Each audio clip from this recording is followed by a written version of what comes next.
Hey y'all, Jamie here, back with another episode of Milk, Honey, and Mayhem. Thank you to everyone who's subscribed. If you're watching this and you're not subbed up, please consider going down there and clicking that button. It doesn't cost you anything at all, and it really helps get me in the YouTube algorithm. For the folks who have sent me PayPals and Cash Apps, you know who you are. Thank you so much. It's so appreciated. Today's video brings us right into the heart of Pulaski proper, the courthouse, or in our case, the 6 courthouses. All the way from when Pulaski was first settled up until the magnificent centerpiece that stands over our square today. So grab your coffee, or something with a little more kick, and let's get on into it. If the frontiersmen who first settled here had a legal matter, they had to go all the way up into Murray County to handle it. Now, we can make that drive in a half hour today, but back then, by horse and buggy, it would have taken a half a day just to get there. On November 14th, 1809, Pulaski was established. The folks here originally called it Richland County, but Andrew Jackson thought it should be called Giles County, after Senator William B. Giles of Virginia. 5 men were appointed as commissioners and named the town Pulaski after Polish nobleman Count Casimir Pulaski. We'll have a separate video on him later. The site of the very first courthouse in Pulaski. The square as we know it today had yet to be established. It was still mostly canebrake and brush. Now, this isn't the first courthouse shown here. This is James Rackley's home, but the courthouse would have looked exactly like this. Lewis Kirk was one of the first men to settle in Pulaski, and he owned the perfect lot, right at the foot of the shoals and just a couple of 100 yards up from the Nashville-Decatur Railroad Depot. He had already built a boarding house and a tavern here, so it just made sense to build a small courthouse and an even smaller jail for when the travelers had a bit too much fun at the tavern. One account from James McCallum tells of a time when the best fiddler in town had been jailed for some minor offense, so a couple of the boys from town went over there to the log jail, lifted up the corner of it just enough so that the fiddler could crawl underneath, go to the tavern, play all night for the revelers, who then went and lifted up the corner of the jail so he could shimmy back in right before the sun come up, none the wiser. Hilarious. From the beginning of America, land that was designated for city use under the authority of the government came with stipulations, and one of those is that a tract must be laid out for a town square and that a proper courthouse must be built. So the commissioners found a nice flat spot in among these rolling hills, cleared away all the cane, and set out to build an official courthouse. In 1811, a larger building was brought up on the spot the courthouse stands now, but it was still very much a log cabin. Another cabin-style jail was built on the southeast corner of the square. But these were some distinguished settlers around here, and that log cabin just would not do. Now, even though the town had more than enough money to do this, the commissioners drug their feet until enough folks in town got fed up one wintry night in 1813 when a mysterious fire broke out. Now, many of the townsfolk rushed into the burning building trying to pull out whatever they could save, while a couple of the more prominent members of this town sat on the outside and threw it all back on top, just stoking the fire until there was nothing left but smoldering coals. Wouldn't be too much longer before that old log jail went up in flames, too. See, one of the more prominent citizens found himself jailed for contempt of court, and he got so embarrassed about the fact that everybody walking by could see him in jail in between the cracks in the logs that as soon as he got out, he burned it to the ground. Nobody in town really minded.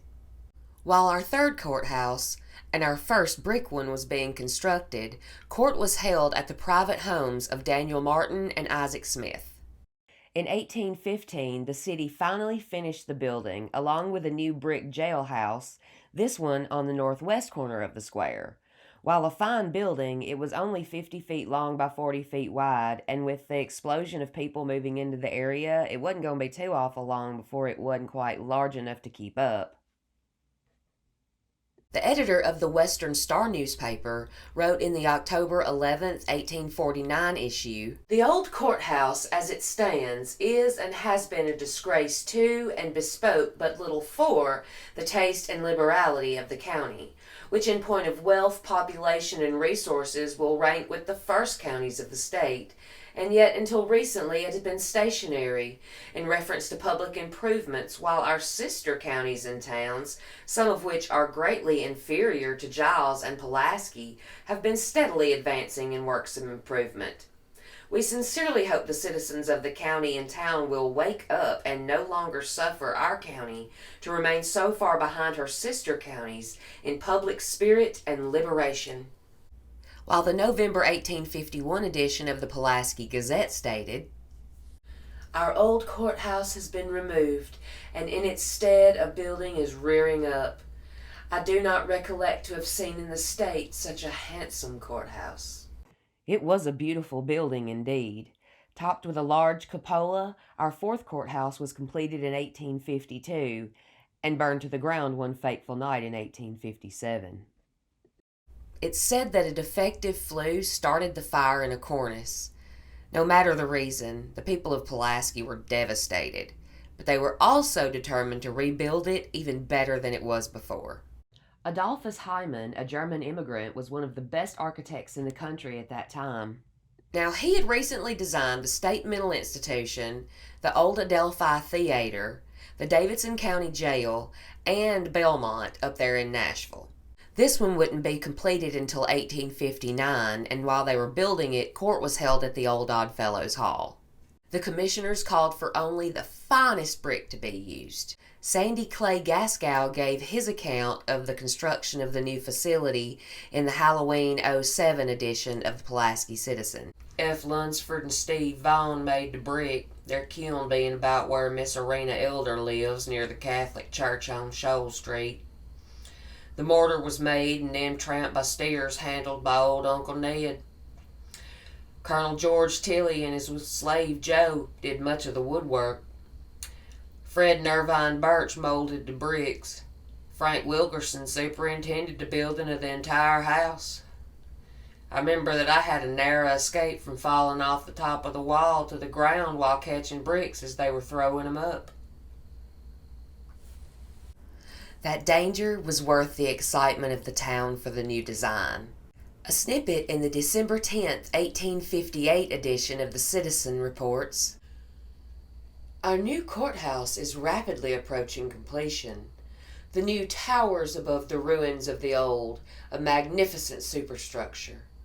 The walls are built of superior brick, and every course is grouted so that it will withstand the winds and storms and decay of a century or more. The commissioners believe there is not a better wall in Tennessee. An excellent tin roof has just been completed, and the colossal cupola raises its magnificent proportions above the old one from which Jove's restless bird took its unhappy flight on that fatal night when the Fire King routed him from the land of the free and the home of the brave." The eagle was the symbol of the Roman god Jove.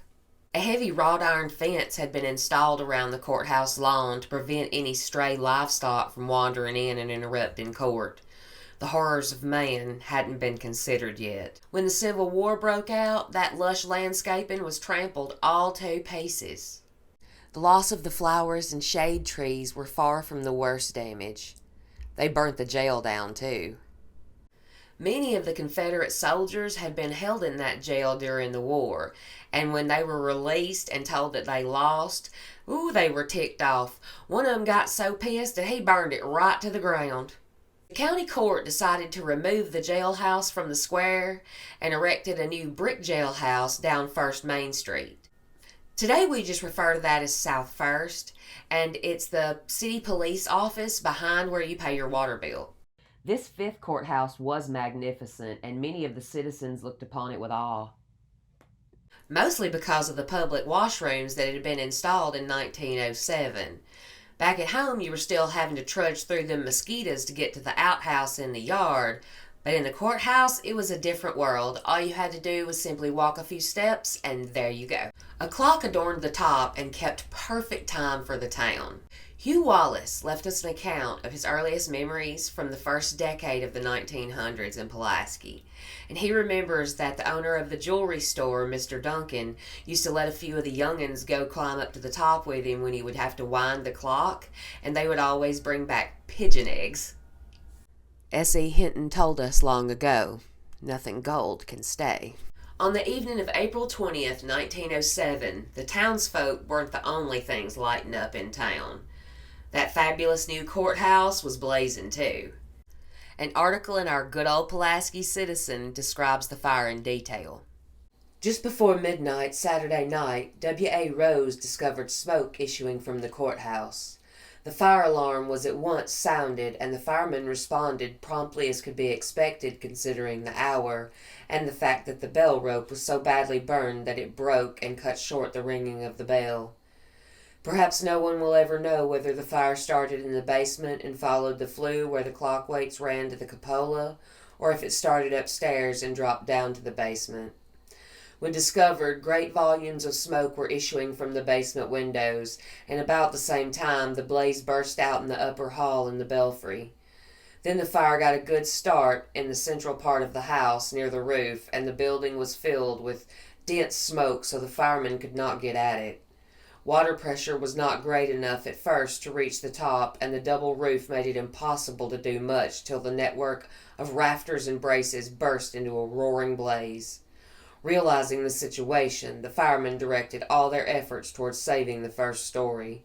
The double roof and cornice burned and fell in, but all of the offices from the first floor were saved. However, they were flooded with water and badly damaged. Willing hands volunteered, and all of the county officials were present to help and direct the removal of records. Fortunately, none of the valuable records of the county were lost. Some were more or less damaged in the hasty removal, and some time will be required to clean up and straighten out books and papers so as to make them accessible, but all were saved. A pathetic incident was the striking of the hour the last time by the town clock. The fire was eating its way rapidly into the clockworks when the time came for the clock to strike the midnight hour. The bell sounded 1, 2, 3, 4, as usual.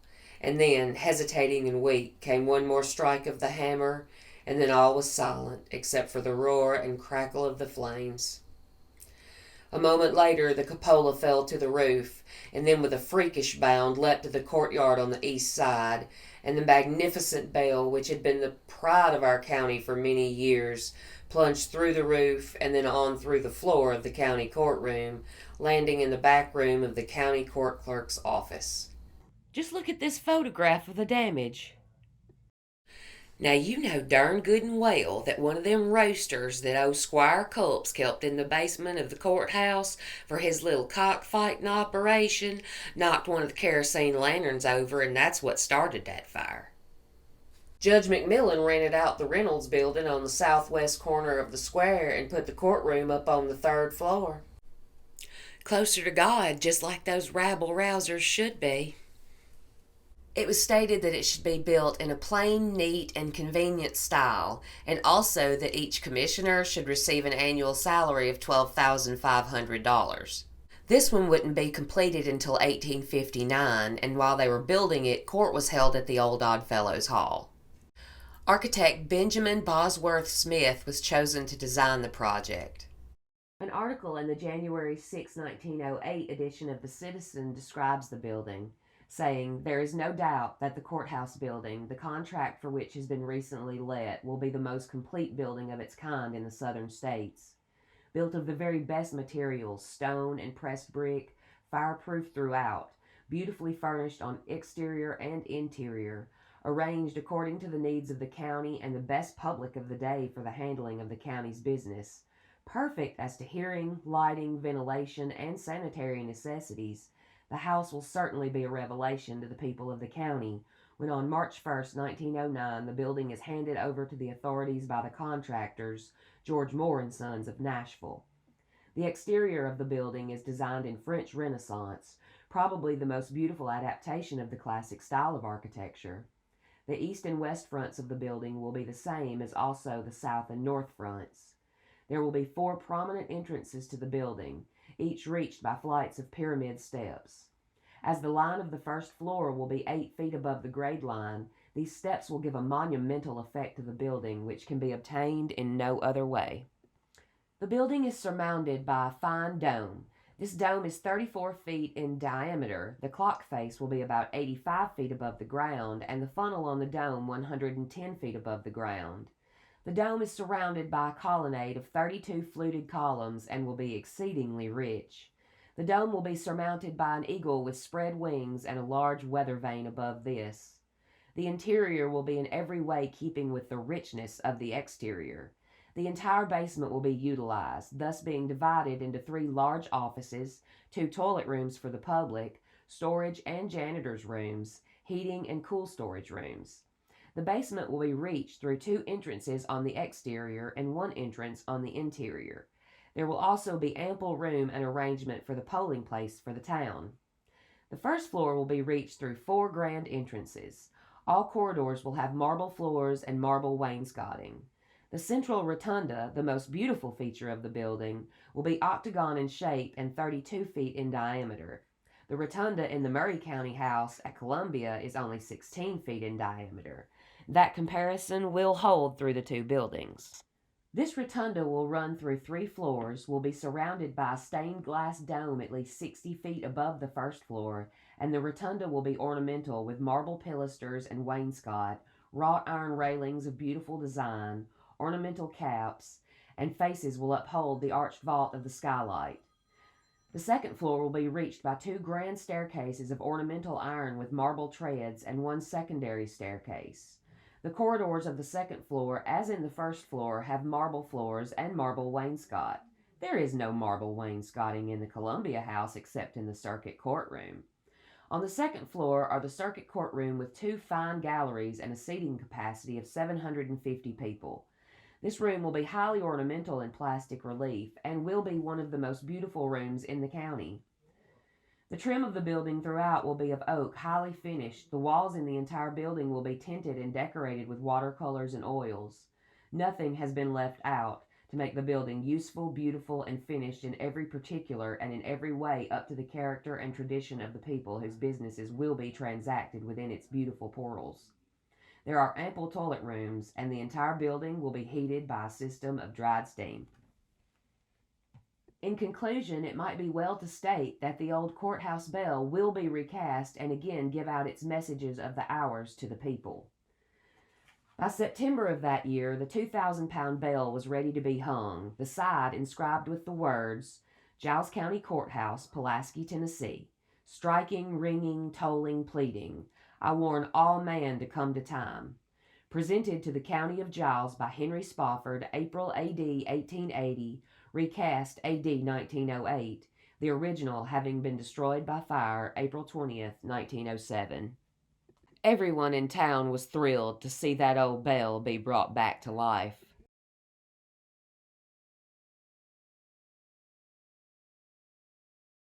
The first session of court was held in our current courthouse on October 5th, 1908. In January the following year, the stained glass dome depicting the seal of Tennessee, the scales of justice, an open book, and an unsheathed sword were installed, along with 16 female busts tucked away in the design. All that remained was to place the clock, the eagle soaring atop, and remove the old wrought iron fence. Now, like most southern map-dot towns, we don't throw shit away down here. We repurpose it. We'll find whiskey bottles that have been fashioned into lamps, old barnwood reclaimed and used as decor, and a cow trough as a swimming pool. I'm looking at you, Doodah. The old Gothic-style wrought iron fence that protected the square from runaway cows looks perfect in its final resting place lining Maplewood Cemetery. Now, Judge McMillian wanted folks to feel welcomed, but not quite too much at home, so he installed several signs around stating, no spitting. You can have that backer juice on the new marble floors now. Speaking of rules, I'm likely the reason for those no skateboarding on the sidewalk signs that were put up 80 years later. On April 24th, 1910, a grand program was held so that people far and wide could come and admire our town's centerpiece. But after a full day of fun, Judge McMillian passed away suddenly at his home of a cerebral hemorrhage. While the building still stands, mostly as the day it was built, time has made some improvements to the old gal. Smoking was banned in 1959, long before it cleared the dining rooms of McDonald's or Shoney's. A small elevator was installed in 1984, and the 2000s brought in a rush of technological advancements. Recently, our commissioners have been discussing even more improvements to the courthouse. I can't wait to see what it looks like when they get done. You know I'm going to follow along with that and keep y'all up to date. I sure hope they do something with those jury chairs right there. You lean back just a scotia tat too far and you are on the floor. I really hope y'all have enjoyed today's video. Don't forget to like, share, and subscribe. I really want to get to 500 and I only need 174 more of you guys to go click the button. Please. Until next time, y'all be good.